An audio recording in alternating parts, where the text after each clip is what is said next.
Iran Israel চলমান যুদ্ধে আমরা মুসলিমরা কোন পক্ষ নিব? কেননা ইরানি মুসলিমদের আকীদা ও আমাদের আকীদার মধ্যে ব্যাপক পার্থক্য রয়েছে। দেখুন, একটা কমন নীতি আমাদের প্রত্যেকেরই জানা থাকা দরকার। সেটা হলো, একজন মুসলমান তিনি সব সময় মাজলুমের পক্ষ অবলম্বন করবেন। যখন দুটি বিবাদমান পক্ষের মধ্যে একটা মাজলুম আর একটা জালিম হবে, তখন সেই ঘটনায় মুসলমানরা সব সময় জুলুমের বিরুদ্ধে অবস্থান নেবেন। এটা হলো কমন নীতি। এমনকি জুলুমের শিকার মানুষটা যদি অমুসলিমও হয়, তারপরেও তার প্রতি মুসলমানের সিম্প্যাথি থাকবে। মুসলমান কখনো জুলুমের সাথে সঙ্গ দিবে না যদি জালেম মুসলমান হয়। অতএব আপনার সাথে কোনো মাজলুমের যদি আকীদাগত মতপার্থক্য থাকেও, সেই মতপার্থক্য আপন জায়গায় থাকবে, সেটাকে আপনি রাখবেন, এবং বিরোধিতার জায়গাটাও আপন জায়গায় থাকবে। কিন্তু এতৎ সত্ত্বেও যদি সে জুলুমের শিকার হয়, তাহলে আপনি জুলুমের বিরুদ্ধে অবস্থান নিবেন। অন্তত সার্বিকভাবে, সামগ্রিকভাবে আপনি সেটার বিরুদ্ধে অবস্থান নিতে না পারলেও মানসিকভাবে হলেও তার বিরুদ্ধে আপনাকে অবস্থান নিতে হবে। এটা হলো মৌলিক নীতিমালা। মুসলমান কখনো জালেমের পক্ষে যেতে পারে না, মাজলুমের পক্ষ মুসলমান সবসময় নিবে। এক্ষেত্রে সূরা রোমের যে ঘটনা, সেটা আমাদের জন্য একটা বিশেষ নির্দেশনা হতে পারে। সূরা রোমের শুরুতেই আল্লাহ তাআলা যে বলেছেন, আলিফ লাম মিম গুলিবাতির রোম। এখানে আমরা দেখেছি যে রোমানদের সাথে, তখন পারস্যের অগ্নিপূজকদের সাথে যে যুদ্ধ হয়েছে, সেই যুদ্ধে মক্কার মুশরিকরা পারস্যদের, আর মক্কার মুসলমানেরা সাহাবা একরাম তারা রোমানদের সমর্থন করেছেন। কেন?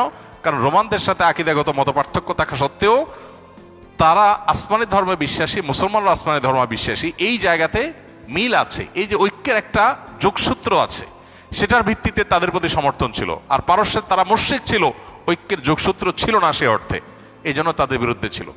অতএব আজও আমরা ওই মূলনীতি মাথায় রেখে অনেক আহলে কেবলা, অনেক আপনার মুসলিম আছেন যারা হয়তো বিভ্রান্ত, যারা হয়তো বিদআতে লিপ্ত, কেউ কেউ হয়তো শিরকে বা ইসলামের গণ্ডি থেকেও খারেজ, বাট বাহ্যিক দৃষ্টিকোণ থেকে আদম সময়তে মুসলমান মানুষ মনে করে পরিস্থিতি বিবেচনা, বিশেষ করে তারা যখন জুলুমের শিকার হবে, তখন জালিমের পতন চাওয়া বা তাদের চাইতে আরো বেশি জুলুম যারা করছে তাদের পতন চাওয়া বা তাদের ব্যাপারে আপনার যথাযথ অবস্থান গ্রহণ করা, এটা মুসলমানের, একজন দায়িত্বশীল মুসলমানের কর্তব্য। সেই স্ট্যান্ড বা সেই অবস্থানটা আমাদের এক্ষেত্রে হতে পারে।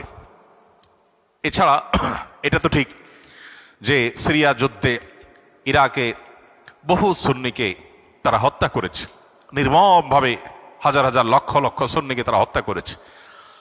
মূলত পৃথিবীতে মানুষের পাপের কৃতকর্মের প্রায়শ্চিত্ত মানুষকে করতে হয়। বিশেষ করে জুলুম যদি করে কেউ, তাহলে জীবদ্দশাতেই তার প্রায়শ্চিত্ত করতে হয়, আখিরাতে তো আছেই। তো এই জন্য জুলুম থেকে আমরা সবসময় নিজেদেরকে বাঁচিয়ে রাখবো, কোনো যুক্তিতেই আমরা জুলুম করব না। এমনকি যুদ্ধক্ষেত্রেও নবী সাল্লাল্লাহু আলাইহি ওয়াসাল্লাম আমাদেরকে জুলুম করার পারমিশন দেন নাই। অমুসলিমের সাথে আল্লাহ তাআলা জুলুম করার পারমিশন আমাদেরকে দেন নাই। অতএব যেই জুলুম আল্লাহ নিজের জন্য হারাম করেছেন, হাদিসে কুদসিতে আল্লাহ বলেছেন, ইন্নী হারামতু যুলমা আলা নাফসি, হে আমার বান্দারা, তোমরা জেনে রাখো আমি নিজের প্রতি নিজে জুলুমকে হারাম করে রেখেছি। ফালা তাযালামু, অতএব তোমরা একে অন্যের প্রতি জুলুম করিও না। এটা আল্লাহর কথা, হাদিসে কুদসি তিনি বলেছেন। সো জুলুম থেকে আমরা হাজার মাইল দূরে থাকবো, আমার দ্বারা যেন কারোর প্রতি অবিচার না হয়।